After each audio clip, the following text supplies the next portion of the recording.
you cry.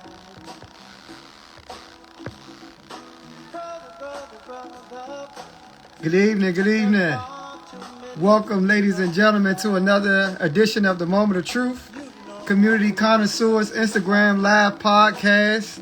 Tonight we have a special guest. Our brother Michael Woody is coming on tonight. He's a consultant. He's doing a lot of work. He's a program analyst.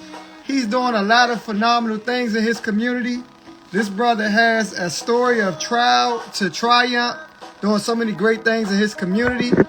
So if you are just joining us tonight and is going to stick around with us tonight and want to hear a phenomenal conversation, make sure you stay tapped in with us. If you know some other individuals that may want to hear a great conversation about a brother who has done so much in his life, been through so much in his life, and is doing so many great things to pour into his community, the youth in his community, the adults in his community, hit that arrow at the bottom right-hand side of your screen and invite some of your network to this phenomenal conversation that we're getting ready to have with our brother, Michael Woody.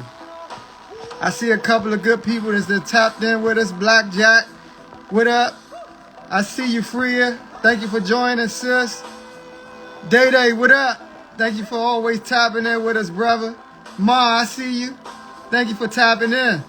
So, we're going to go ahead and get this show on the road. And I'm going to read our brother Michael Woody's bio. And then we're going to bring him in to get this conversation started. Again, if you're just joining, this is the Moment of Truth Community Connoisseurs Instagram Live Podcast that we bring to you every Thursday evening at 7:30 p.m. We bring great brothers and sisters with phenomenal stories that's doing great work in their respective area of choice, whether it's philanthropy, whether it's finance, whether it's real estate, you name it, we bring them on to highlight their stories on the Moment of Truth. And tonight we had the honor and the pleasure of having our brother Michael Woody on. So before we tap in our brother Michael, we're going to read his bio and then we're going to get right to it. So Michael Woody was born and raised in Southeast Washington, D.C. He has lived and attended school in both D.C. and Maryland. Michael currently serves both as a program analyst at the D.C. Department of Corrections Young Men Emerging Unit and a consultant with the Justice Policy Institute. In all of his work, Michael contributes an unprecedented deep insight and leadership from his 25 years of experience from living inside carceral spaces. While incarcerated, Michael was a founding mentor of the Young Men Emerging Program, a unit at the D.C. jail that challenges the warehouse approach to incarceration for 18 to 25-year-olds.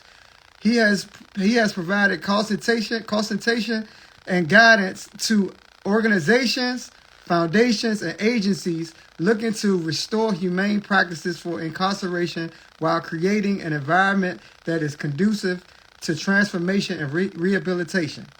Michael joined Negotiation Works because he sees the work as vital. The work of teaching people how to articulate their needs in order to accomplish a goal where both parties involved walk away with a win-win is paramount, Michael shares. He believes that conflict most often arises from misunderstandings and disagreements stemming from poor communication, and that conflict resolution training is particularly needed in the street culture, jails, and prisons. He feels particularly drawn to support Negotiation Works as a member of the board because he understands the importance of being able to communicate effectively and understands who stands to benefit the most from developing these skills. Ultimately, Michael believes with his voice behind Negotiation Works, program participants will better accept the importance of acquiring these critical communication and negotiation skills and will then become better equipped to leverage their strengths and accomplish their goals. Michael has also partnered with The Lonely Entrepreneur, which will soon launch an initiative to empower 100,000 returning citizens and their families with a platform that has over 500 modules and other tools to help them start and grow a successful business. Michael is also an author, a poet, and motivational speaker. So without further ado, we're going to bring our brother Michael on. I see some people that's just tapping in. Thank you all for joining the Moment of Truth Community Connoisseurs Instagram live podcast that we bring to you every night. And we're getting ready to tap in with our brother, Michael Woody.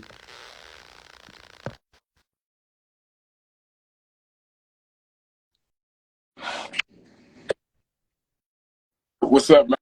How you doing, bro? Yo, there we go. Here we go. What's up, Michael? Man, all is well, brother. It's first and foremost, man, I wanted to, take some time before we get this conversation started, man, just to thank you, brother, man. You're doing a lot. I just read your bio, as you may have heard just now, and there's so many things, great things that you're doing in the community and in your area of work, in your area of expertise. And for you to come on tonight and join us on a Moment of Truth, I definitely, on behalf of community connoisseurs, want to say thank you, brother.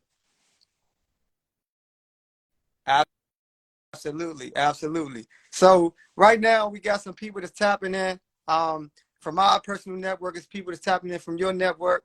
But for those who are on right now, Mike, the way we like to start, traditionally we like to start these podcasts starting off with your background, right? Like going all the way back to your childhood. But we're going to do something different today, considering you are a poet.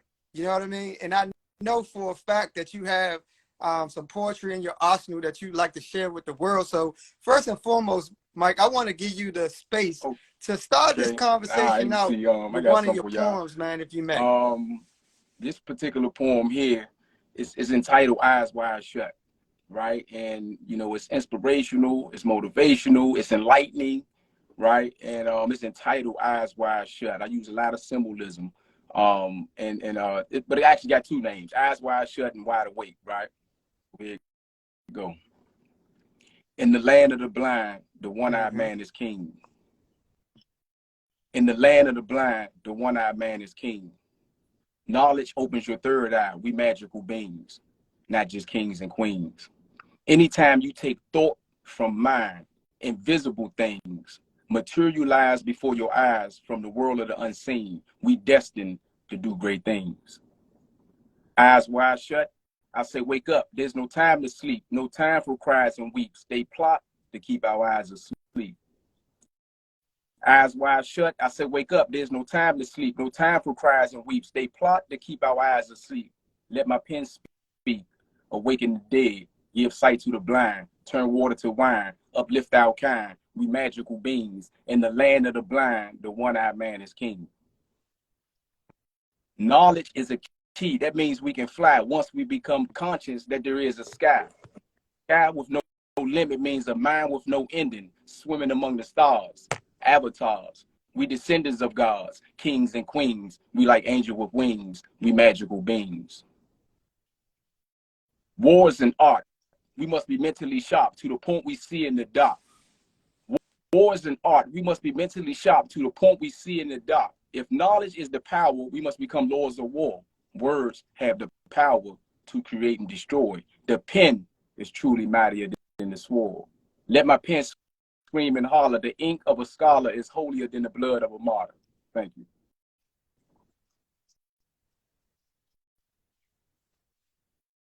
Eyes wide. That's what's up, man. Powerful, powerful. And what's the name of that piece right there, Mike? Wonderful, wonderful, man. So we're gonna go ahead and tap right in, man. You just kicked the conversation off with such a profound, piece of work, man. And I thank you for sharing that, because our brother Mike, for those who are just tapping in, is also a poet. And we want to make sure that we highlight his work as much as possible. I do want to first, for anybody who's just joining, I see my brother Aaron, Joe Houston is in the building. Jaren is in the building. My cousin I was telling you about earlier, Mike, that's currently incarcerated. He's in the building. It's a couple of people that's tapping in, man. Better Mo, I see you. What up? Uptown Eon, that's what's up, man. Thank you for joining. Let's go ahead and get this conversation started, though, Mike. So the way we like to kick off our conversation here in the Moment of Truth is we'd like to take it all the way back from the beginning. That's why we call this show The Moment of Truth. This is a platform that we started during the pandemic to highlight positive narratives of individuals that's doing great work in their community, in their respective field of trade, entrepreneurship, philanthropy, whatever the case may be. But we also wanted to cover some stories that individuals may not know about you, right? You know, they may see the work that you've done, or they may have heard your story. But we call this this podcast the Moment of Truth, because we really want to tap in to some spaces that maybe no one ever knew that you are at liberty to talk about here on this platform. So the way we want to start this conversation off, tell the people, tell the viewers who are watching right now a little bit Man, about your I upbringing guess I'll coming up start. in So Washington, much is D.C. about context, right? Putting in context, that early on childhood, and it's probably not going to come out in chronological order. But if I look back, when I was, young, you just think like, what was a young Mike Woody like? Like, how was he as an individual? And, you know, I kind of used to be like an Yeah. extrovert, right? At one point. And then, I believe some things that I experienced kind of made me go within, right? But I was, kind of outgoing, used to always, a likable person, love to be around people. But then I also had aspirations of actually being a fireman, right? You but and then I attended so many different Okay. schools, both and so I went to like two of every school, and elementary, from elementary, all grade schools, from elementary to middle school to high school, and that's in Southeast and DC, and also Northeast out in Maryland, right? So constantly moving around, bouncing back and forth. So that was kind of like some of the stuff that I was experiencing early on that kind of helped shape me from, living in all these different locations, meeting a lot of different people, bouncing back and forth, a lot of instability, but just, was also an individual who loved to learn. And that's a trait that actually I still carry with me to this day. I consider myself a student of life. I love to say that, right? And but I think that kind of came from probably, when I think about it, I remember my father used to always say, stay in school, right? That was one of the main pieces of advice that he gave me. Now I didn't follow that all the way through and finish grade school, but nevertheless I did go on to end up getting my GED and then begin to pursue higher learning educational opportunities by taking different classes, man, several classes with Georgetown and West Virginia University, and as well as Howard, right? But yeah, when I was young, I used to love to laugh. I used to be kind of somewhat of a jokester. I used to have fun. I was always kind of like the leader. Had a lot of influence. So that was kind of like how I was as a young Mike Woody. Yeah. So let's tap a little bit deep into like your childhood when it comes to like your household structure, man. Did you grow up with your both your parents, your mother and your father? Were Yes. you like the only So, child, or did you have living, siblings? with Talk my about that mother a was little bit. two other brothers. And, know, my parents Okay. had actually, split, when I was very young. But I still had, like on weekends, my father would come get me, and I would stay with him during the weekends. But, like I say, again, my father was alive until I turned 13. And, so experiencing the loss of someone that close to me affected me in ways that didn't really register right then and there. Hindsight is 2020. So when you look back, I can, see in what areas and what ways that affected my life. But no, I didn't grow up, with both parents in the household.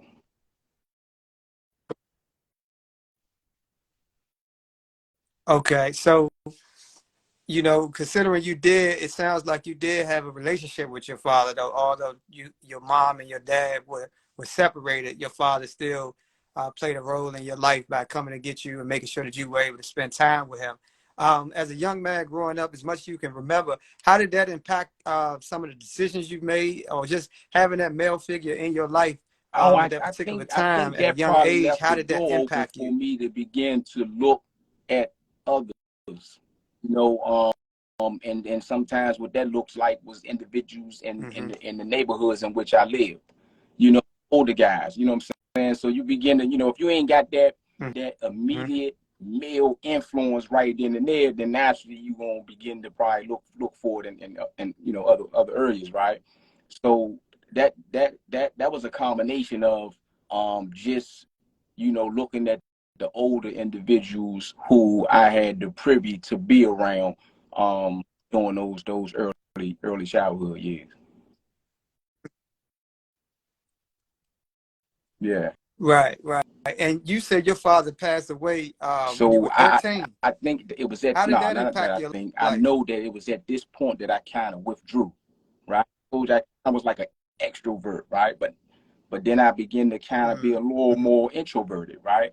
A little more pulled away, withdrawn.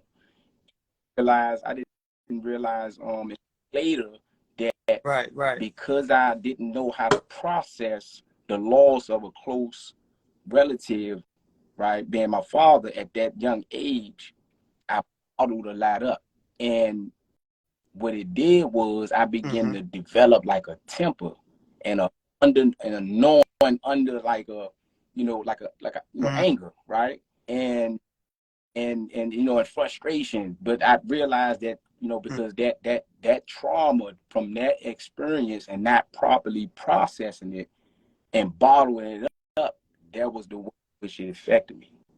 And then so now naturally, because okay, yeah, you talk about the individual young, trying to figure it out, still going through other challenging times during these adolescent phase, already impulsive, and you topple that with the Mm-hmm. environment, right?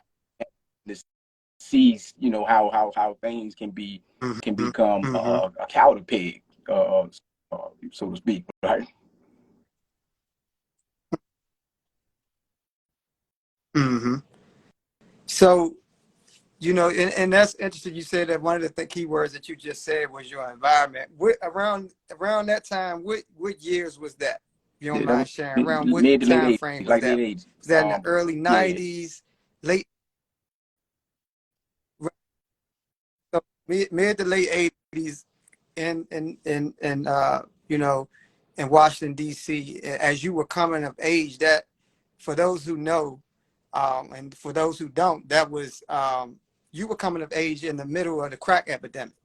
How did that how did that impact your life, and how were you? Yeah, Tell us a so little bit about how you that's the part when navigated I through those started to times. speak early on about so much is about context, right? It's about environment. It's about some of the things that's in place that Mm-hmm. influence, right? Use. And you talk about how did I go from Mm-hmm. having aspirations to want to be a fireman to actually now admiring or Mm-hmm. looking towards and gravitating to wanting to be a street dude, right? Much everything that entails. So Mm-hmm. somewhere along the lines, there was a shift, and I think, like I say, everything is so much about context, right? Because I stand here, right, as one who was on the collateral damage and the collateral consequences of a war on drugs whose pretext was set in motion even before I was born, right? Because when you actually got to scale back and peel back some Mm-hmm. layers, and we ain't got to go no further. And I ain't gonna go too far into it, but when you think about how that term was coined and under what Right. administration that term was coined, which was the Richard Nixon administration, right? And it wasn't until then, that was in '71. It wasn't until 1981 that Mm-hmm. the Ronald Reagan administration turned that term that was coined by the Richard Nixon administration into an actual war, right? And that's what shifted. You think you got a criminologist by the Wow. name of David Kennedy who said that epidemic, the crack epidemic, he said crack blew through the black communities like the four horsemen of the apocalypse. And what it done was, and another sociologist said something to this effect, that he said is as if the four horsemen traded their steeds in for supercharged bulldozers, right? But what that was, it left behind a trail of Mm-hmm. disruption, disorder, death, destruction, turning family against family, communities against communities, right? That was something that ravaged not just Washington, D.C. and the surrounding areas, but this was something that had a ripple effect across the country.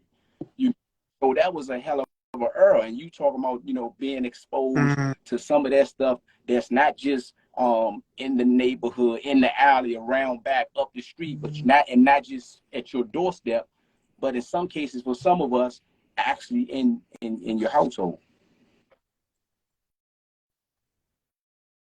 Right. Absolutely. Absolutely.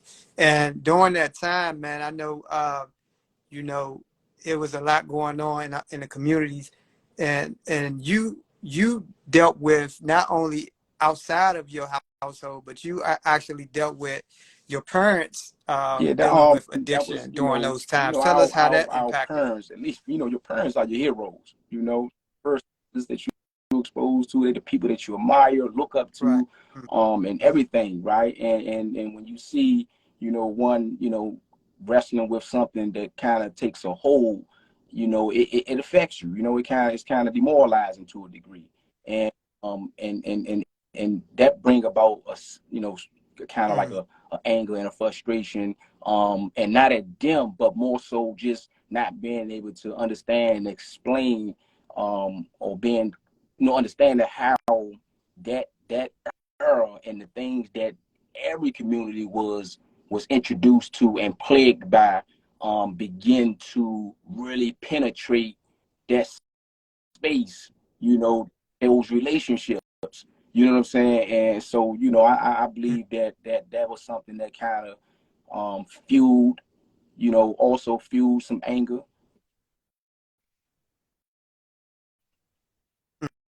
Mm-hmm. Got you. And then you mentioned when I was talking to you earlier, you were talking about you mentioned the instability of couch surfing. Can you explain what that is and Yes. just So, what that means constantly and like what that was having for to move, you coming up? reasons, just having to move, not having a set place Yeah. for a long period of time.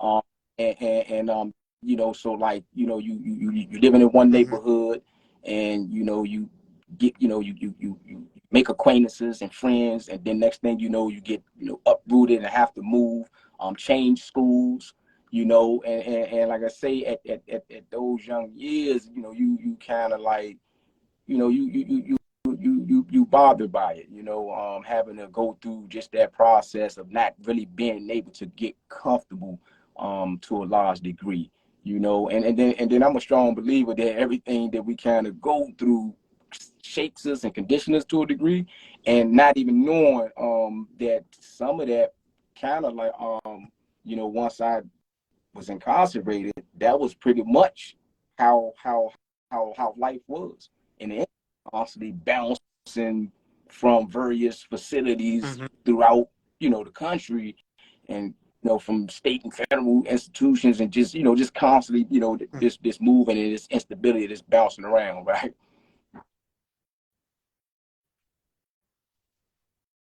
Mm-hmm. So I want to go because what we normally do, man, for those who just joining, we have Michael Woody on. Michael Woody is doing so many phenomenal things, but he has a very, very deep story, right? And a part of what we do here on our platform is we start with like your early years and what you shared with us, some of the things that were going on in your community, in your household. You lost your dad at 13. I do want to go back to that really quick, just that impact, because we did have a question, and I do want to honor any question. If anyone has a question for Michael Woody while we have him on, please feel free to drop them in the comment box, and I'll pin them. So we have a question that came in from Nadia Jones 84. She asks, "Do you have any sons? If so, being as though your dad died Yeah, at the age of 13, that's a who good taught you how question. to be a father?" No one is given a blueprint to parenting, but you can learn from those who preceded you with children. And then you can also learn from your own experiences, because some of the things that was absent in my life, then, you can begin to use that as a way to say, okay, well, let me not let this be a repetitive cycle. And in terms of being able to try to step in and be, there as much as you can, if that relationship is reciprocated on both ends. If it's not a varying factors in a way that can kind of like even pull that apart or have damaged those relationships. Great question. I have a son. Yeah. Absolutely. Yeah. Absolutely. 28. Absolutely. Oh, you have a son. How old is your son, man? That's what's up. That's what's up, man. So thank you for that question, Nadia Jones. And I wanna, what I was saying before we honor Nadia's question is, I'm a segue, because what we typically do is we start at your early childhood, then we go into your midlife, and oftentimes people that we have come on the platform, they have a bunch of stories about different schools they went to, a different associations they were involved in. We just had Marcus Bachelor on last week, and a lot of his midlife was basically being an ANC commissioner, and being a part of government agencies, and, being affiliated with, implementing policy within his community or whatnot. A lot of politics and a lot of programming and a lot of just positivity in his life, right? But, your midlife, I wouldn't say is completely a negative, right? But your midlife is predominantly, behind the walls, incarceration. We're sitting here talking tonight with an individual, Woody, who has done 25 years in prison, right? 25 years. That's more than half of my life. It's more than half of his life. And I'm sure it's more than half of a lot of our viewers' lives, right? 25 years. And he brought that to the door. He did it as in an honorable way. So we want to talk about your midlife and some of the experiences that you have overcome, things that you learned, just your experience in your midlife, right? Serving 25 years incarcerated. So how were you able to endure 25 years? Did you do it straight? How old were you when you first got locked up? Just tell us a little bit about, your story in regards to the time that you did, man. 25 years, as the comment just said from lovely Moy, that's a long time, brother. 25 years. Tell us about your story of incarceration and how I was 20 everything years old, happened. sentenced basically to I was sentenced to die in prison. You can call it like me being naive at the point, or call it what you may, but at that time I just couldn't accept that reality, right? I wouldn't accept it. At that time I didn't know, of course I couldn't see across the span of nearly 3 decades to see what would ultimately become the outcome, right? I most definitely couldn't see that I would play an instrumental role. And the stuff that I've learned over the years, that stance of not accepting that as a reality, it can become my reality. And I say that to say this is because, like, okay, you're talking to a 20-year-old who's still in the throes of really that extended phase of adolescence, right? Science have shown, and it has now taught us that extended phase of adolescence is not complete until the mid 20s, right? So you still undergoing that maturation process from a neurological part of your biology, right, with your brain being formed. So of course you lack foresight, you're more impulsive, and all these other things, right? And you thrown into these situations. You talking about trauma on top of trauma. But for me, like, it's a verse in the Bible that I didn't get introduced to this verse until like 3 or 4 years before I got released, right? But nevertheless, I was really unconsciously operating from that. And that verse is, faith is the substance of things hoped for, the evidence of things not seen, right? Because I had the hope, and that hope prevented me from becoming hopeless, but then it also the determination in my mind was that I wasn't accepting that, right? I wasn't gonna allow that to be my reality, even though I didn't have at that time a way out. And you talk about like I think that some of the things that helped me along that journey, and like when I look back now, because I hear people say it all the time, like, yeah, 25 years, 2.5, nearly 3 decades, yeah, that's a long time. And when you actually in it and going through it, some of the things that got me through, one was not only did I embrace religion and begin to absorb and learn information coming from a divine source, right, which expands your mental and expands your mind to begin to look at things beyond even this life, right? That was one of the things that helped. And then it gave me a measure of discipline, but really learning, right? Because I'm very receptive. As you heard me say earlier, I refer to myself as a student of life. So I love to read, learn everything. And part of that learning, not only did it lift my conscience and make me more aware and being able to see more options, but it also gave me the ability to mentally teleport and basically move through time and space. So I was physically confined, but my mental was always projected into the future, right? And also I took what was intended to be a tomb, which was a concrete tomb, buried alive, and I transformed it into a temple.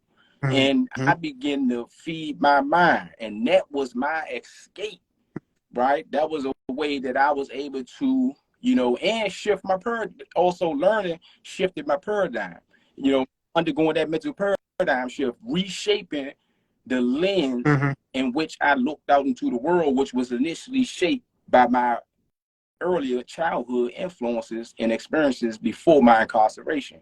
So predominantly for me, developing discipline and sticking to a certain regimen, and not just it wasn't just spiritual, it wasn't just mental, it was also physical, because I've been big on maintaining a good workout regimen throughout, but I also found that through those good habits of exercising, it was a way to channel energy, to transmute, right? So that's a little bit of alchemy right there, but be able to take frustration, or not even allowing the frustration to build, right? Because the consistent regimen of working out, that was one of the ways you relieve yourself from even letting that energy trap itself inside you, to it unleashes itself at a time and a place and on somebody that's undeserving, right? So I had a habit of focusing on my physiology. That was one of the things that helped me through as well.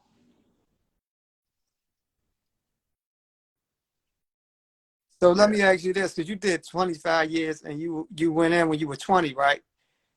Obviously, based on what you said, there was still some development going on at that stage of your life. Did you immediately get into like self-development once you once you started serving your bid, or was it a trial that you had to develop into? Like, what? Because often, I mean, being that young, I mean, you may have.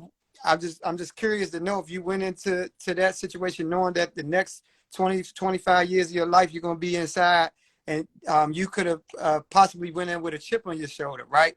You know what I mean? Because again, like you said, you're a little undeveloped, you're still a bit immature, you're still trying to figure yourself out.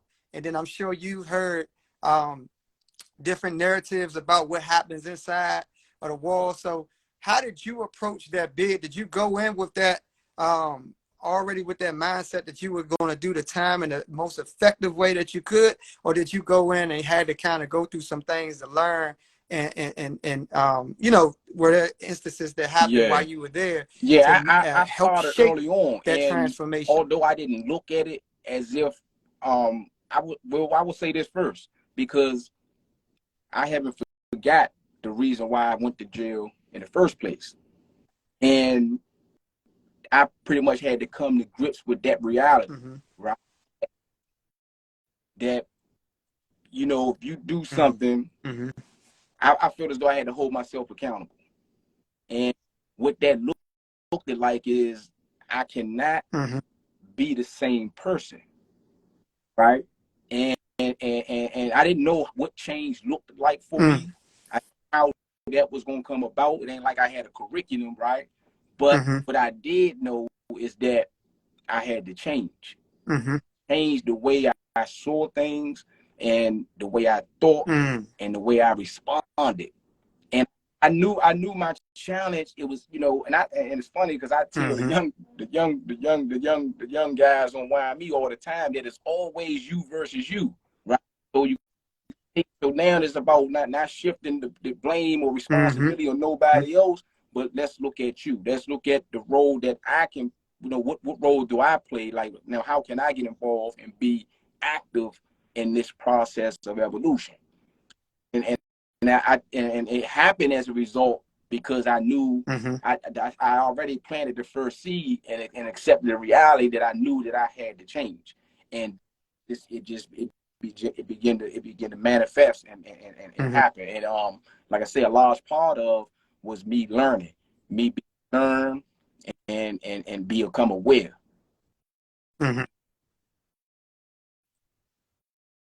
Right.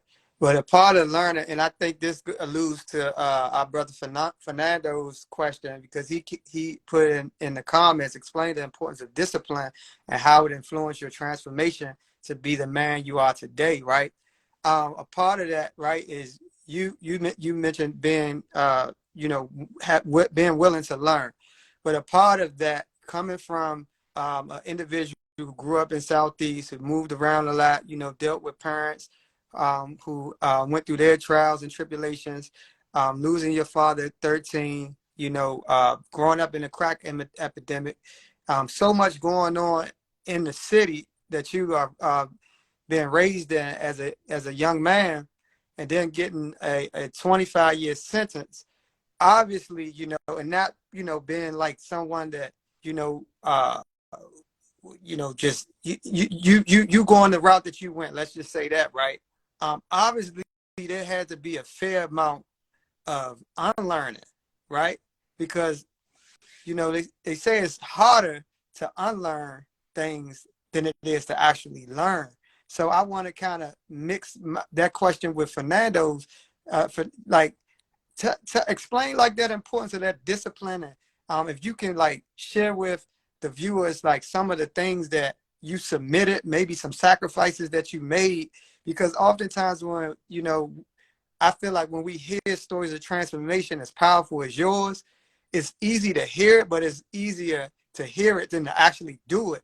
So if you can tell us give us some nuggets on the best way to stay consistent with those disciplines to help you recondition your thought process and be able to shape your All right, let life me in the see. way you did while you were incarcerated, man. We'd be grateful for Explain that that. like this. First, I was sentenced to 52 years to life, right? I was sentenced to 52 years to life. I did 25 of that.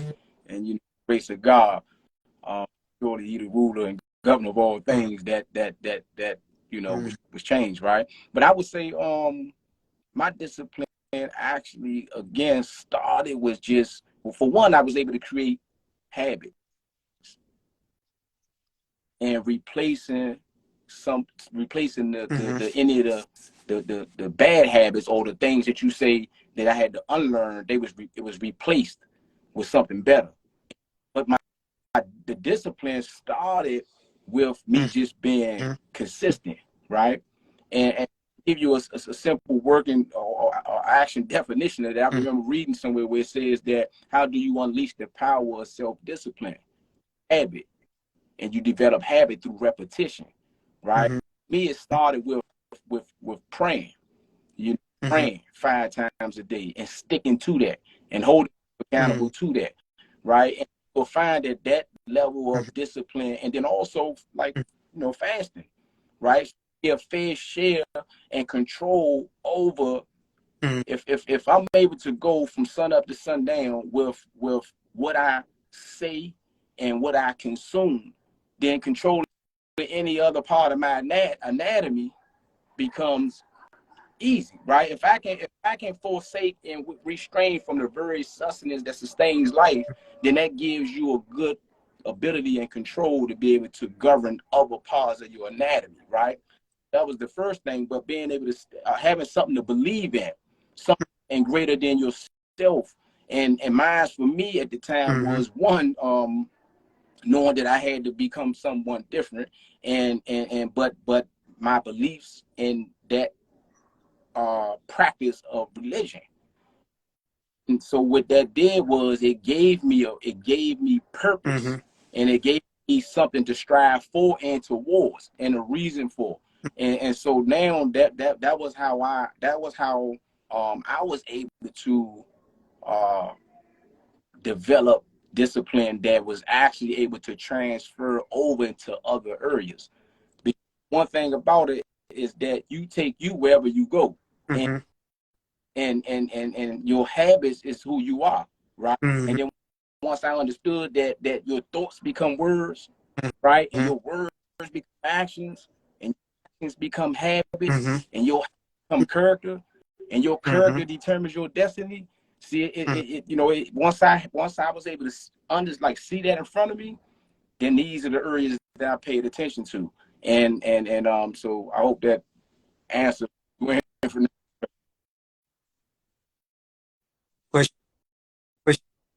He asked the question, and it's also it leads me to think one of the things that my mentor told me is directly relative to what he told me is like, once you're able to acquire a discipline in one area, it reciprocates in other areas.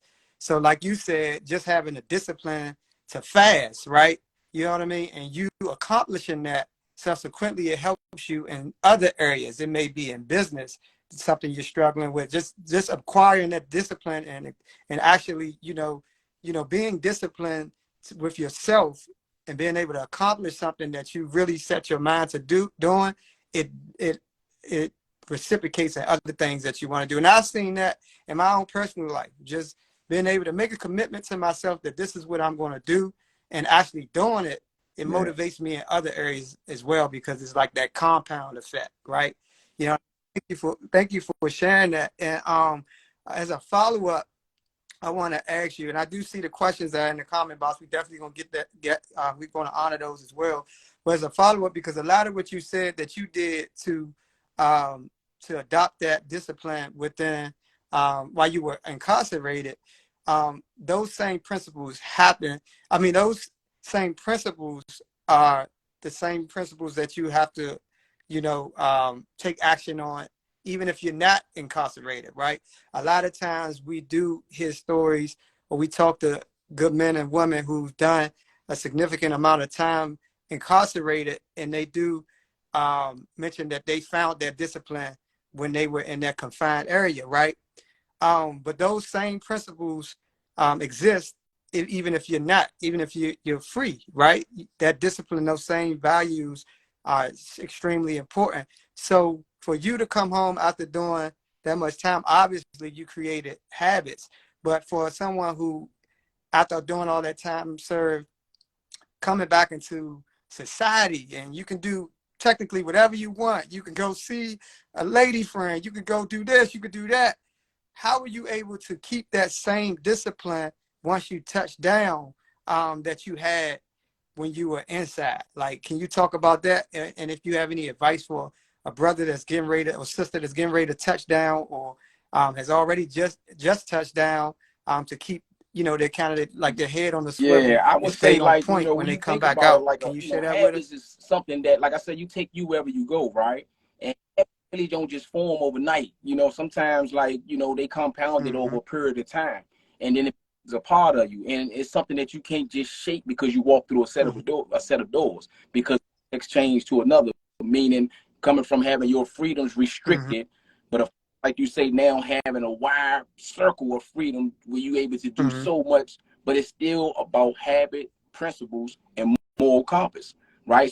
So if you don't have either one of them, then you're gonna kind of be, wrestling in a lot of different areas that will show up in your life, right? But I would say this, as you was talking, I couldn't help but think something that a guy, Viktor Frankl, said, a book that he wrote, called Man's Search for Meaning, and I believe anybody, both genders, can appreciate it, because it's really just talking about, he say, man, everything can be taken from a man, but the last of human freedoms, right? And that freedom being the ability to choose. And so at the end of the day, everything still comes Mm-hmm. down to choice, and those choices are weighed up against whatever your moral code is. Whatever, if you Mm-hmm. holding that true to heart right in front of you, Mm-hmm. then when you making some of the decisions that can, either gonna be conducive or non-conducive, it's gonna really pretty much be predicated on being able to stick to something that that's in accordance or in alignment with you reaching your goal or your purpose, or in consideration to the welfare and well-being with those that you coexist with, you know, and if that, like I say, it's gonna be in between that. Mm-hmm. Mm-hmm. Absolutely, absolutely. And what would you? I want to ask you this: what would you advise someone that's seeking? Right? They may not know what their moral compass is, and they're seeking. What would be the first step to finding that moral compass? What would you advise them to do when it comes to finding that moral compass and starting their journey of evolution? What would be that one thing that you could tell, if it was only one thing that you could tell somebody to I would do say this. They first, got what is called the what would you touchstone of advise them to positivity, do? right? So this takes, you know, religion out the picture, because everybody has their choice and their preference, and I ain't gonna push them in one direction or another. But what I will say is that that touchstone of positivity, I believe, is something that's universal for everybody on this planet. And what that means is, if your next steps or your decisions or your goals is not, or what you're getting ready to do is not getting you one step closer, or making you wiser, stronger, smarter, humble, all these praiseworthy qualities, or anything that can lead you to the ultimate good, and it's being done without and not at the expense of harming someone's welfare or well-being, then if it's going against that, then you shouldn't be doing it. So in a simple way, that if it ain't making you stronger, wiser, smarter, and closer to the people that you connected to, then I don't think you should be doing it. Absolutely, absolutely, great answer. So I wanted to honor some questions that came in the comments, and the first question comes from Lovely Moy 5417. Her question is, whatever sent you to prison, when looking back, what could have you done Man, differently in that great situation to question. avoid going to prison? Remind myself, well, actually, walk away. Walk away and remind myself, which Mm, is that this here will pass. Be patient with myself enough to allow mm-hmm. whatever is bothering me to that extent, to allow that process to blow over.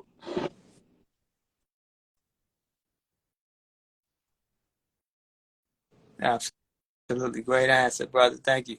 And good question, Lovely Moy. And I want to go to my brother, Joe Houston. He had a good segue question because we're getting ready to talk about some of the work that you actually embarked in now. Once you return home, his question was, explain the moment when you found out you was coming home. Were you nervous? And can I add to that question a little bit?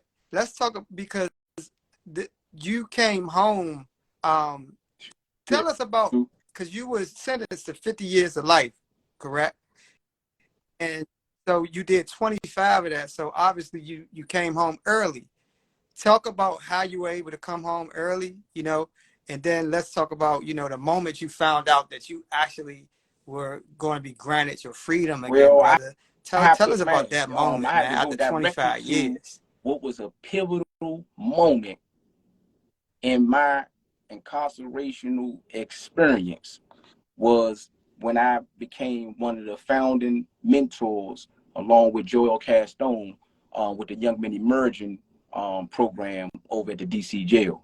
Right, it was at that place where Mm-hmm. the city councilman Charles Allen and a representative of every city councilman in DC who came inside Me and set up the podium and allowed for 4 of the men who had been incarcerated over 20 years and 4 of the young guys we were mentoring, right? Because remember, the Young Men Immersion program is directly geared towards the 18 to 25 age demographic, right? So both the guys who were mentors in that space were a part of that age demographic when they were first incarcerated. So we stood there right before their eyes as a testament to what the science was telling them, that this individual, the likelihood of them changing and their characters not being fixed, and you not you having to deal with them differently and hold them accountable other than how you will hold a full-fledged adult. So they came on side of Me and allowed for us to give that oral testimony. But that bill, the second look legislation was that legislative cycle started right inside. And that was something that was historical, never been done, where you had currently incarcerated men to be able to speak towards a piece of legislation that directly affects them. And as a result of me playing a part, along with so many other great men who graced that space, I was able to play an instrumental role, which ultimately led to me being the first person to be released under that bill. And although it was a rocky road at the end, because I was back in DC for something before that bill even came into existence, it wasn't even on the horizon. But nevertheless, I was back in DC since 2017 of September for resentence. And the same judge that I stood before 23 years prior actually gave me the same exact time, 52 years to life, and sent me back to the feds for another 16 months. And until that bill fully matured and went through that legislative cycle, and the second look went into effect on April the 27th of 21, and my motion was filed 6 days prior, because the whole time I was in DC before they sent me back on March the 10th of 2020, right before, at the peak of COVID, right? So that brought a whole nother challenge of having to go right back into the mountains, and then during the time when COVID hit and being in and only coming out for 5 minutes 3 times a week, that was a whole nother set of challenges, right? So motion filed, because we covered so much ground when I was in DC. I had everything needed in preparation for that hearing. And come August the 5th of 2021 was my first hearing. And the judge kind of alluded to it then that she was going to release me. I mean, she made it clear. I was confident, right? I was confident because I was reading the language of life. I'm conscious, I'm paying attention, and I knew that I knew it was happening, right? And I can sense it, and like everything about me, man, my intuition and everything. So I knew that what I held on to, even though I didn't know how, when, or where, it was coming to pass. And I'm in it, right? So now the surrealism is set. It's setting in.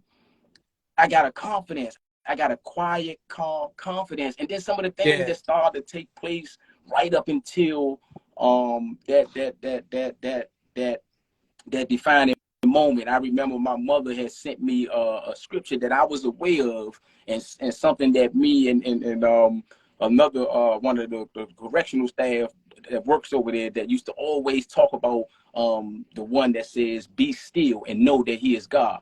Right on the day before my hearing, which was the second hearing that led to my ultimate release, my mother had sent me that in the email. And I'm like, she ain't never like really, sent me that. But when she sent that, that was like, it really hit home, and that was just, these were just other signs that I pay attention to in reading the language of life, that was showing me that ultimately what I'm seeking, what I've sought, and what I've stayed in conformance for so long, and being patient is finally about to hit. And so August the 16th, a few things happened with the video, because I was in the Fed, so we had to do the hearing over video, but it was a problem with it, so they had to they ultimately had to end up going with a telephone conference. But man, I like when she said, that she was releasing me, I cried inside, but it was a spiritual moment, it really hit home. and Yeah. and man, Yeah. it was a pivotal moment, Yeah. and it was one of joy, excitement, anticipation, and long awaited, moment, you know. Mm-hmm. Yeah, for sure, man. One thing that's beautiful about your your testimony is the fact that it seems as though you were already free. Your body, you might have been locked. Your body might have been locked, but your mind wasn't. You know what I mean? So, the fact that you had developed yourself so much to prepare for that moment, as if you were already free when you walked out the gates, man. So that's hugely, man, that's powerful, man. It's just amazing how just that brain development works, man. How powerful the human brain is because, 25 years, man. I mean, I Yeah. know you've seen it during your stretch. People break down after a day, after a week, those environments to do bring 25 to the door. That's a huge testament of your strength and your determination and the fact that your discipline to be able to take your mind and your capacity of knowledge, your thinking capacity to that next level, and it's inspiring. I do want to honor the question that Fernando dropped into to the comment box, and I think it alludes to when we were talking about your discipline, right? And he asks, understanding this knowledge and knowing that our youth today lack such discipline outside of the prison context, how can we engage them to alter their thinking and shift their perspective? Because you were already doing that work from inside, working with youth that were incarcerated while you were doing your time. And you still are now. We're going to talk about some of the work that you're doing now in a few. But let's talk about those youth that are out, that aren't inside the prison walls, that are still dealing with that lack of discipline. What are some of the strategies that you use and you think that more individuals that work with youth should use to engage them and alter That's their a great thinking and question. shift their perspectives that they have today? I think a star would be, you first you gotta grab them, right? However you can grab them, however that looks. Because at first I was gonna say you gotta have a centralized location, meaning somewhere where people can commune, can come to and be there for, a period of time, right? But I know you can't always grab the ones that you really need to grab, so it can't take place like that in that form. But it has to be somebody who's close to them. Somebody always has somebody who they will give ear, even if they're man and they both off the track. But if you can reach one, then you can reach both, right? But it has to. You have to be able to connect with them in some way to be able to first to even deliver what you're trying to give them. You, the first challenge is to be able to get hold of them. Mm-hmm. And one of the reasons why and it shouldn't be this way, but one of the reasons why being inside a carceral space becomes an ideal location, because one is, even though it's by force, is removed from a lot of the media influences, right? What it looks like, whether friends, family, or whatever, right? Any of the toxic places, people, or things, you kind of remove from it. So it clears the roadway, so to speak, or it clears the path, and raises the probability of those seeds being properly planted in order for them to germinate. And so that's but you talking about out in this real world with so many moving parts and them strong influences, you be able to penetrate that and get close. And that Mm-hmm. will be my advice on that. One of the things, just as a follow up, one of the things that I hear a lot of people talking about, in fact, there's panel discussions, there's discussions being had. We had a gentleman on that's actually an artist himself, who makes positive rap music and things of that nature. There's actually a panel this Saturday talking about the effect that the lyrics and the music that a lot of our youth listen to these days has on their psyche. Can you give us like your perspective on that? What's your thoughts on the music these days, and all of the, all of the influence that is inputted in the minds of the youth, Yeah, from the when rap you music consider the today. fact that they What's your say thoughts that on that? I'm just 85% curious. of the information that enter our minds goes beneath the plane of conscious, which means only conscious of 15%, right? So therefore, if we're being Mm, affected from sources of information that's coming through the channels of our organs of perception, right? Our faculty of sight and our hearing, if we are only mm, aware of 15%, then we most definitely got to be very cautious and particular, because the reality is that's one of the things that mm-hmm, really helps to foster and perpetuate a mindset, which creates a mentality, right? Which which mm, that mentality mm-hmm, and that mindset, we know it's a certain way about it follows a certain code, and it follows the street code. You know, which we know that mm-hmm. you dealing with a subculture, which is really anti Right. of mainstream society. You know, but the thing is, if a person doesn't have the discipline to be able Mm-hmm, to I like for example, I give you a prime example. I listen to rap, right? I listen to it when I'm working out. But what I'm transmuting that energy, right? I'm taking that energy from the mm-hmm, beat or the tempo, whatever the case may be, and I'm infusing it into helping me build my physiology and rest. But if you don't know that and you really gravitating to right. that, and these become your guiding principles, the stuff and talked about, then you operate from that, and it's only going to be that cycle going. Mm-hmm. You so it's most definitely something to be conscious of. Yeah. Absolutely. So it's safe to say that it takes a certain amount of work on your on your mind to be able to even block out that influence, right? Like, for instance, um, one may be able to listen to music, rap music, but not really want to adopt that, or bring that type of energy into their lives. It might just be something they just like to do.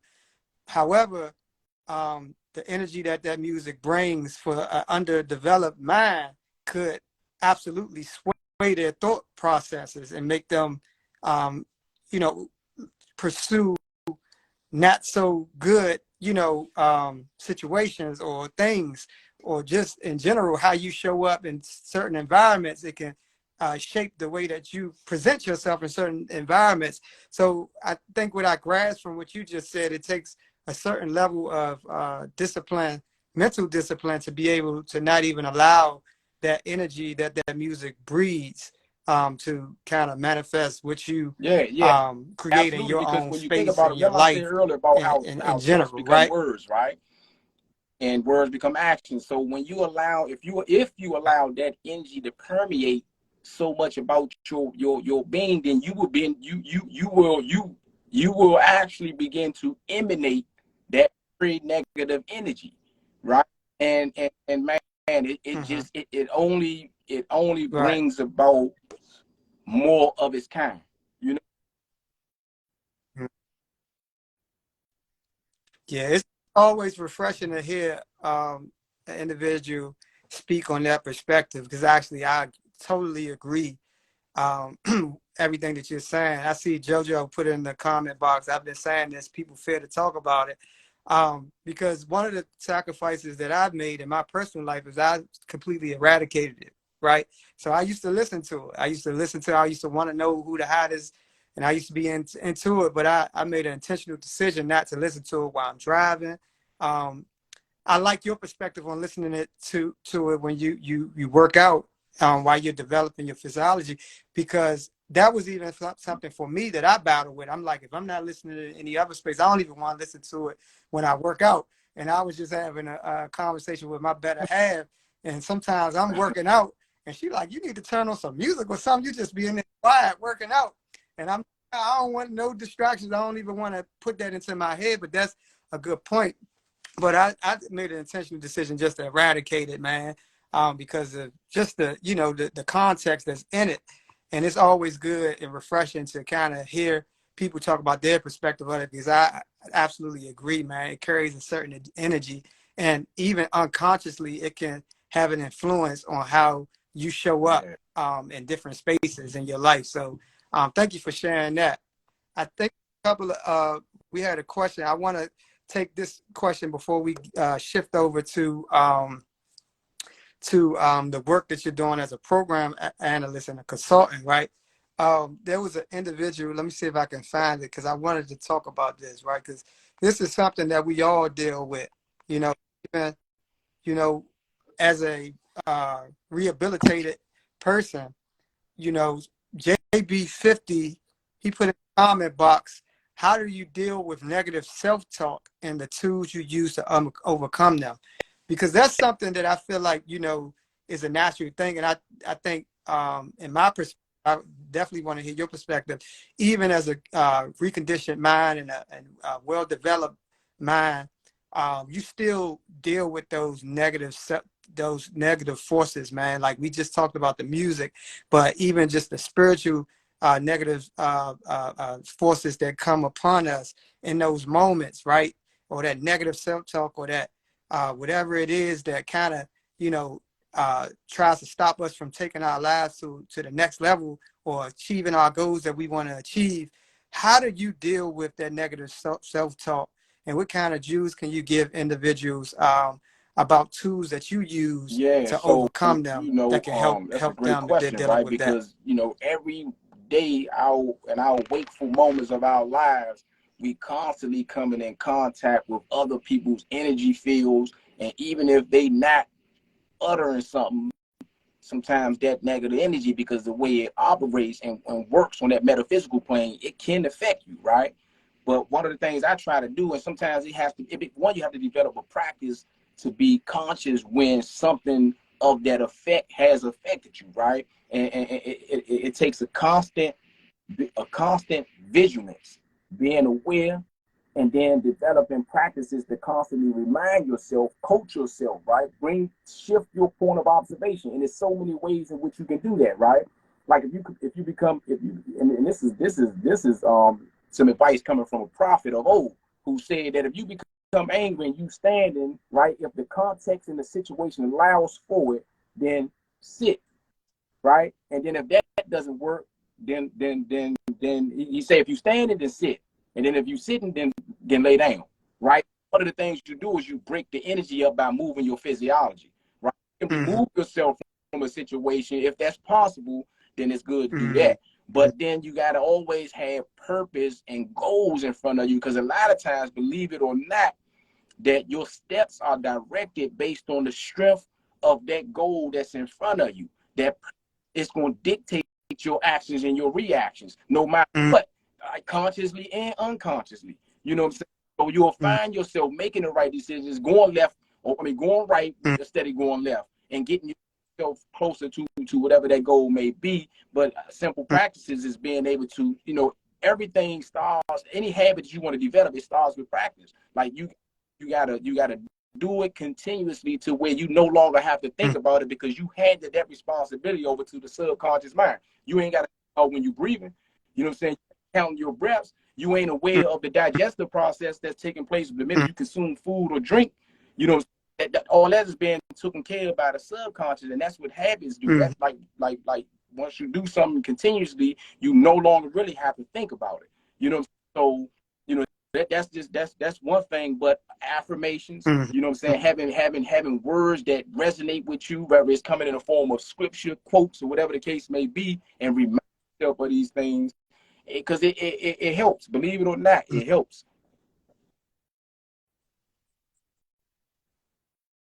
Yeah, and it's almost to say it's just as much as we do so many things that waste time and aren't beneficial to our lives, or indulge in negative things, whether it's just the music we listen to, the TV shows we watch, whatever the case may be.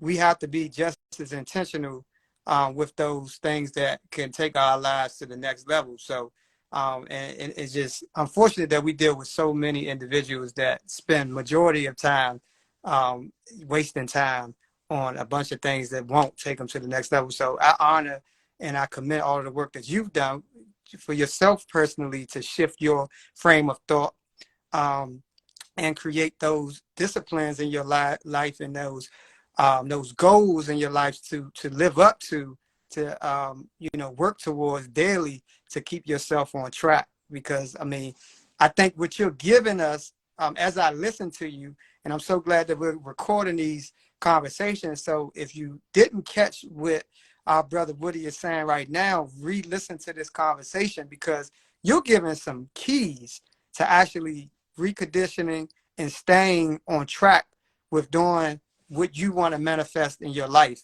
in a positive manner. So I want to thank you for sharing that. Before we go, we transition, and I do see the other questions that came in. I want to ask you, because obviously just listening to you, it's apparent that you've done some studying in psychology.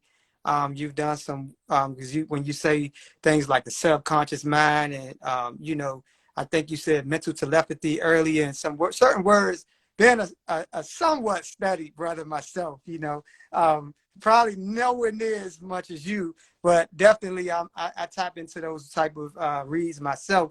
Would you be able to share some reads that help you actually, and my mentor will always tell me these are secret codes of learning, things that you don't learn in school, right?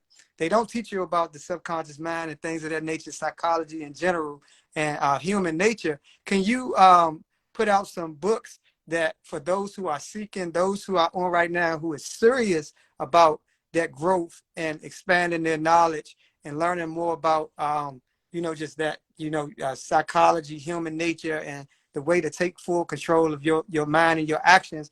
Can you name at least like 2 or 3 books that you studied, or any type of information that you may have that someone could go and I'm a research to help self-proclaimed them on their bookworm, journey? right? Now I love to read, but I I tell, bro. do We're gonna that, have to yeah. talk about But I some would say, book like, exchanges, man, just something offline for that just sure. that's an eye opener, Yeah. and give you a different perspective on another side of reality that like you say, that's not being taught in school. It's not, that's not being taught in school, right? But I would say this: they got a one-stop shop, and this book is called the Prosperity Bible, right? And it has 19 books inside of it. Mm.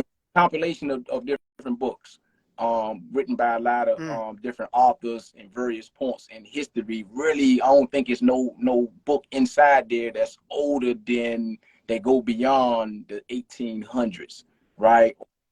But that's a really good book. I like to always refer the Think and Grow Rich by Dennis Kimbro, right? Not because it's a philosophy on how, because so much about, I believe health is wealth, right? So much about being successful, prosperity, and what that looks like is not necessarily monetary gain, right? Although he speaks about the philosophy, he created a philosophy from his interviews from various wealthy people, and be able to point out the common thread, commonality of shared characteristics and practices that about their fortune, right? But it's so much more than that, because it's telling you more about you and your anatomy. You Again, what you say school doesn't really teach, not from that standpoint. Right. So that's one. The 7 Habits of Highly Effective People by Steve Colvin. Right. That's another one.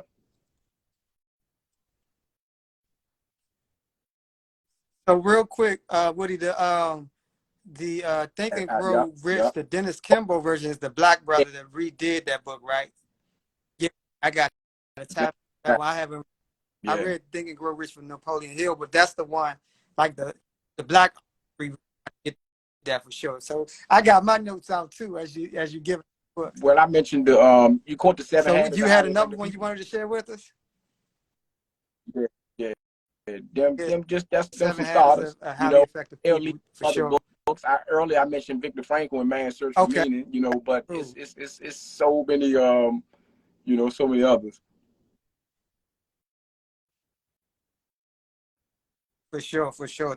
Thank you for those 3, man. Make sure y'all listen to this podcast if you missed those books, because they're definitely great reads. I've heard about all three of them. I haven't read but one of them, which is the 7 Habits of Highly Effective People. But also make sure y'all tap into the Prosperity Bible. Then also Dennis Think and Grow Kimbrough. Rich by, what's his name, the author's name again? Dennis Kimbrough. There's 2 versions. There's a Think and Grow Rich from Napoleon Hill, but then you have the Think and Grow Rich from a Black author, which is Dennis Kimbrough. Make sure y'all check out that version for sure. All right, so what I want to do now, because we're coming up on time, is I want to talk about your work, because initially when you were incarcerated, you were working with the YME program, and now you're as a free man, you're a program analyst. Can you tell us how your work shifted from what you were doing while you were inside working with the youth through the Yeah, YME so program, and now it being ain't really actually the shift, program only the analyst?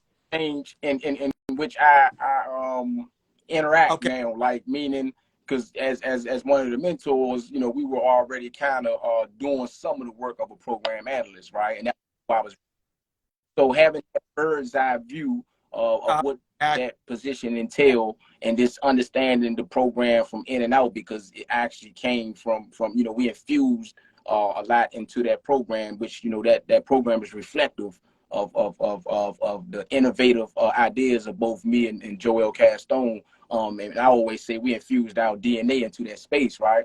But I you know, was released. I was asked to, you know, to come back as the program analyst. You know, just to, you know, to keep the ship sailing, so to speak. Okay. So, you know, I got a unique vantage point.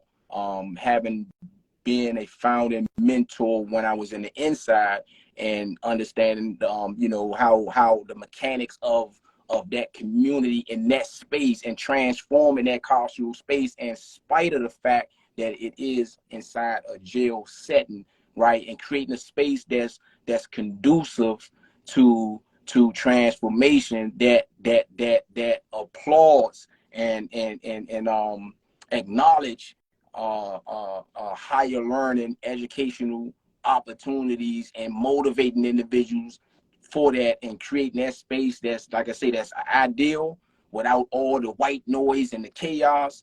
You know, that's something that really is priceless, and it can benefit an individual regardless of whatever direction that they're going in. So for the ones who may be returning to the community, or the ones who have to go into the federal system, you got men in that space that was able to help them, you know, giving them, you know, advice and how to navigate, and what's the best ways in which you can take advantage of having, you know, I tell them all the time, the word school come from the Greek word skole, which means free time. That's all you got. You know what I'm saying? Having all the time, make it useful, build your mind, you know, mind. And so, you know, and that's so me, you know, going inside on a regular basis. That's something that I be doing. I still sit in the circles. I have a lot of one-on-ones with the guys. I'm always, you know, mentoring them. I'm still wearing that hat. You know, giving them, you know, motivating them, being like a coach, you know, big brother, you know.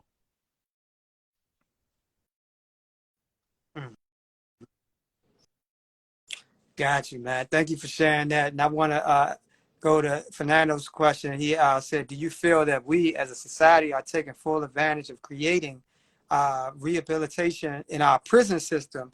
And are we offering adequate services to support such upon their return to society? Now, you do a lot of great work in regards to making sure that we have support, adequate support, you know, for the youth that you work with in the YME program. But do you think that, you know, based on Fernando's question, are we, you know, do you think that we're as a society creating or offering adequate services for individuals across the nation that are preparing for their return to society? Or what type of work do you think can be done to better support those individuals in the space Yeah, that I you're would in? say What are some of the things or much more can gaps be in done, the and work much that you more is see? needed. Because the reality is this, right? You know, Angela Davis, she was a abolitionist, right? And I like to say when that question is posed, you know, people think, yeah, should we have prison, should we not, right? I believe abolition in the sense of completely doing away with the practice of how jail and prison spaces have been governed thus far, right? Now that exemplifies me because that's an innovative approach, right? Removing the punitive approach out of the picture, but more so understanding some of the social underlying ills that if they don't get addressed, if the paradigm don't get shifted, if the mindset doesn't change, we wonder why that door of recidivism remain open, because a person 9 times out of 10 is going to return worse than he were when he or she first came in, or it's exactly the same, meaning it feeling comfortable with being able to, not by force, Right. but being comfortable with gravitating or going towards those toxic places, people, and things that can only bring about a detriment to make more bad choices and to end up right back inside. So, with yeah, that's my response to that. Yeah. Thank you for that. And I want to talk about, if you could share a little bit about your some more work that you do as a consultant with the Justice Policy Yeah, Institute. Can so you tell us a little bit about the work that you do man, in Justice that Policy space? Institute plays a critical role. They director over there, Mark Schiller, who do a lot in working towards shifting policy and getting laws changed and bringing that awareness, doing the research, gathering the data. But we have a unique project that both Joel and I are working on, which is a podcast called Life After Life. And so because we have a Wow. very diverse portfolio across the spectrum of individuals whom we've had a chance to meet, and being centered and being able to kind of like bridge the gap, and or not even bridge the gap, but to connect the dots and some of these relationships, and just being able to, because when you think about community, it's beyond, it's so many parts. Like it takes a village, that all hands on deck, and in some cases it's policy and things that need to be changed. In other cases, it may just be financial, economic. You know what I'm saying? It may be political because laws or whatever the case may be, but having garnering some of these relationships, and just coming from our entire experience before we were incarcerated, sharing some of that, and then going into what life was like on the inside, and then what life is like after, which is why it's called After Life, right? And being able to have that platform to magnify certain things that need attention, and finding ways in which you can utilize, because whenever you got a platform, it's about how do you utilize that to change the narrative, right? And move the needle, Mm-hmm. and just being able to get some things done. Exactly.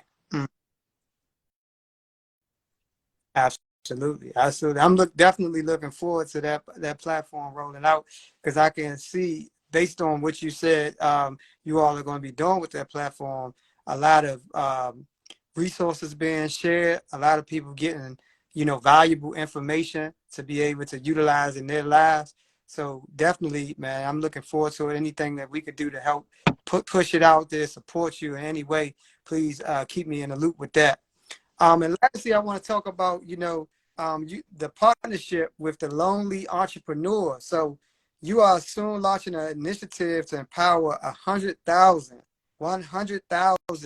returning citizens and their families with a platform that has over 500 modules and other tools to help them start and grow a successful business. So let's talk about, that initiative Yeah, before we wrap things that's up, something man. me and Tell us a Joel little and bit partner up about the Lonely with the Entrepreneur. Lonely Entrepreneur, and providing that service, and not just to the individuals who are returning citizens, but also to their families, right? And I think that's important. Everyone can, we know that one of the barriers, right? So it says 100,000.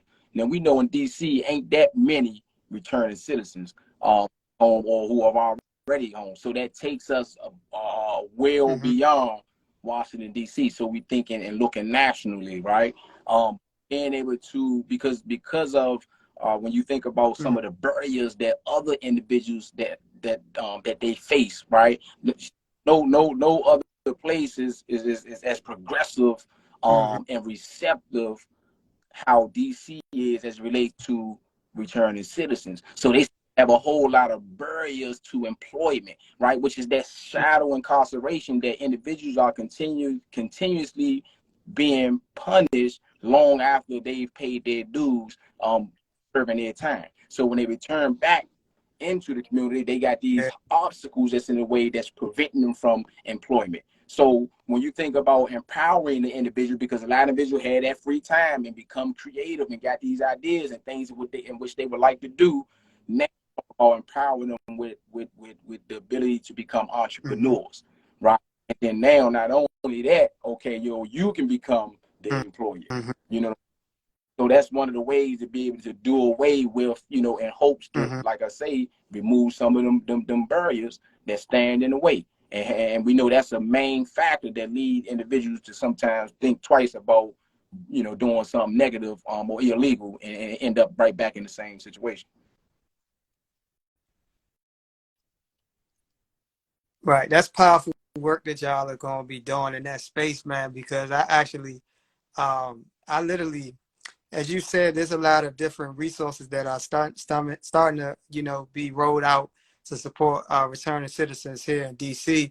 But in other places, man, it's almost as if you are still incarcerated, man, because there's no support for returning citizens, and you might as well just be dead in some respect, because there's no opportunity for you, right? As a person that's coming home from doing some time. And I learned a lot about that from, of course, stories from family members, myself, or friends that are have been incarcerated.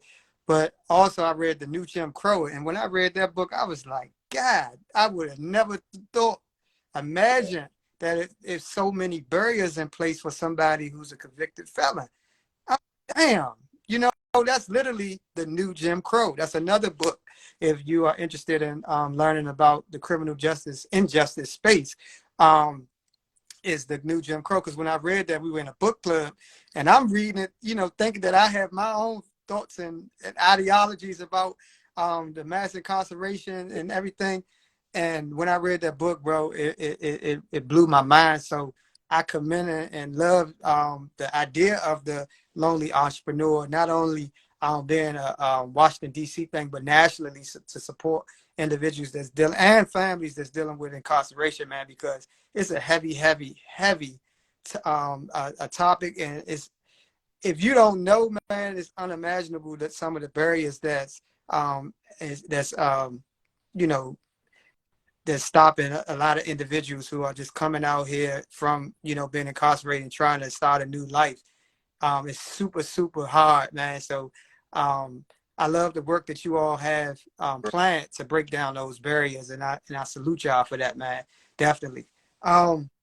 So lastly, man, at this point of our conversation, man, we're getting ready to wrap it up. Of course, we went over the hour that we typically have for the moment of truth, but you had such a powerful testimony, and you're doing so many great work in the community, and you're such a wealth of knowledge. I never stop the conversations when I have individuals like yourself, just giving free game to the people.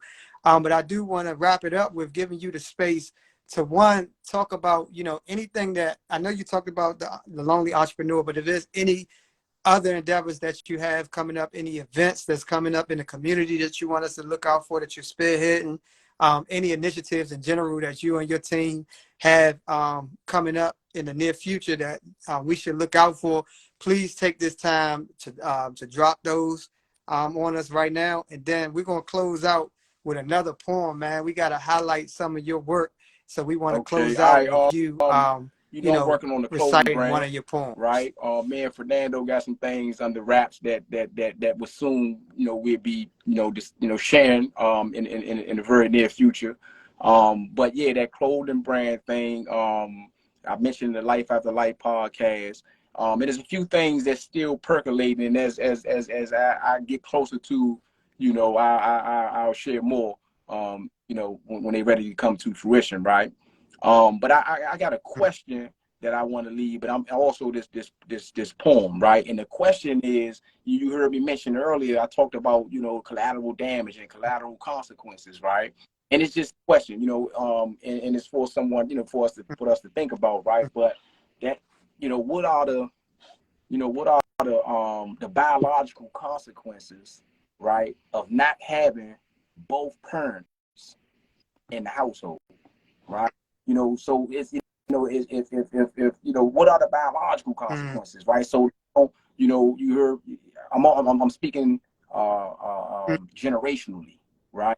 So generationally, and then how things operate, and in order for us to be able to peel back some of these layers, we first to the bottom of some of these social ills, these underlying social ills that's known at the very fabric of our culture and of our communities, right? But I'm gonna leave everyone with this poem, for those who still in tune, called "Still We Stand." And I believe that it's something that resonates. It's a poem that I wrote over 15 years ago, but a lot of the words still resonate right now. So here it goes. Still we stand. This one I ain't got fully committed to memory, right?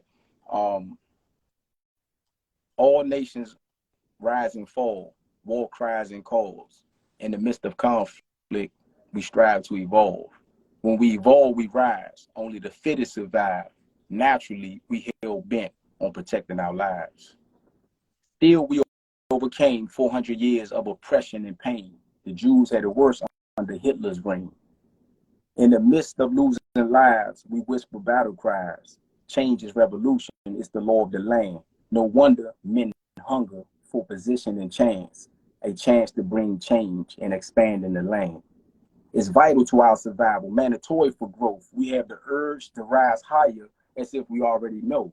Still, we rise from apathetic slumber and sleep, something Dr. King foreseen back in the 60s. Still, we try to be optimistic, standing firm and unshaken, even when we in between the teeth of opposition. Still, we rise. It's no surprise the plot on our lives, playing out like adversaries of Caesar who ruled the Roman Empire. The plan to stop a man for the potential threat that he posed. Hatred comes from the heart of each and every one of our foes. Their tongues are more venomous than the poison of snakes. So wicked the tongue of man who speak hate from his face. Still we rise, even in the eyes of our enemies, we determine to win. Envy be in the hearts of men. The time has come for us to rise to our feet. Like the prophets of God, we bring strength to the weak. Still we rise to be victorious after tasting defeat. We learn to let obstacles to pass beneath our feet. Illuminated minds, still we rise. Illuminated minds, giving sight to the blind, turning water to wine as we dwell amongst mankind. The ruling elite, we where we belong. Let's take our seat. Victory comes after belief. Still we rise. If not now, then when? I'm honored to play my position as a man amongst men. Thank you.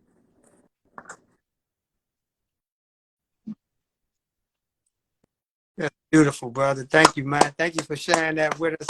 And I wanted to, before we go, ask you one more question, man. Did you I plan got a on creative writing a book? idea that I don't believe no one has treaded in this direction. But I'm working on a memoir, right? That's still, I got to resume that. I already started, and I got a couple of other writing projects that I intend to get to real soon.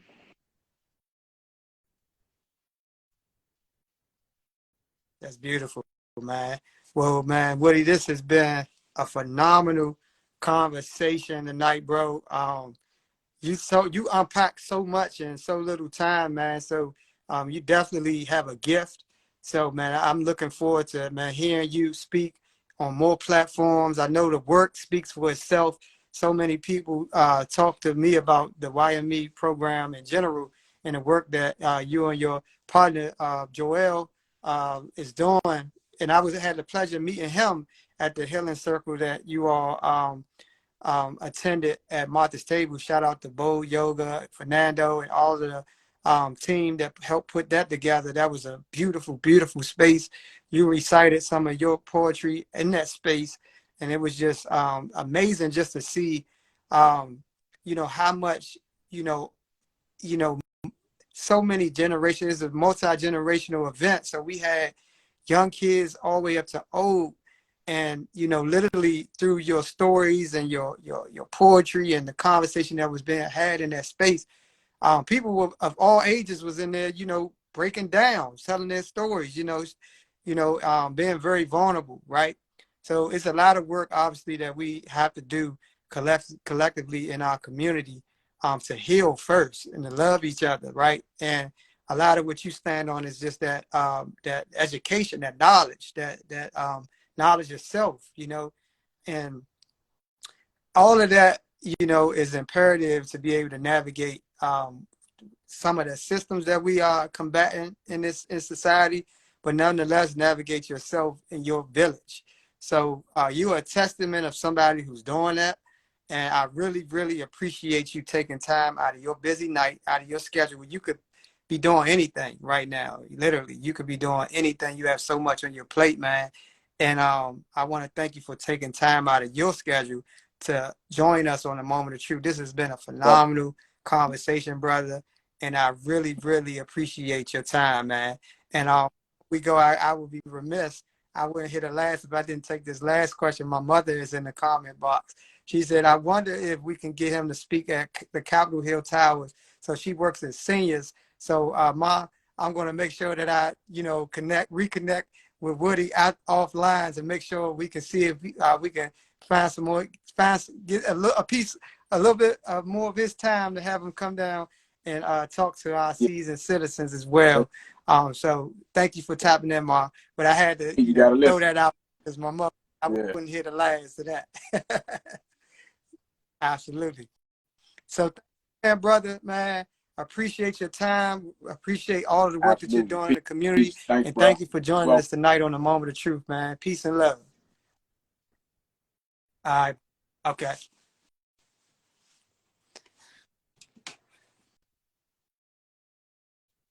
So there you have it, our brother Michael Woody. His story, his testimony, the work that he's doing speaks for itself. If you missed the full context of this conversation on the Moment of Truth tonight with Michael Woody, be sure as soon as I log off, I'm going to post it on our page. Make sure that y'all follow our brother Michael Woody, follow his movement, follow his team. Make sure y'all really tap in with everything he has going on to support returning citizens and also youth and adults that are currently dealing with incarceration, whether they're incarcerated or the impact that it's having on their families. Make sure y'all tap in with this good brother and support the work that he's doing. And also, I want to thank all of you for tapping in for another edition of the Moment of Truth, for all of your support and you tuning in and staying with us tonight to hear Michael's story. If you're not following us, follow us at community_connoisseurs. You can also visit our website, communityconnoisseurs.org. Check out some of the work that we do in the community.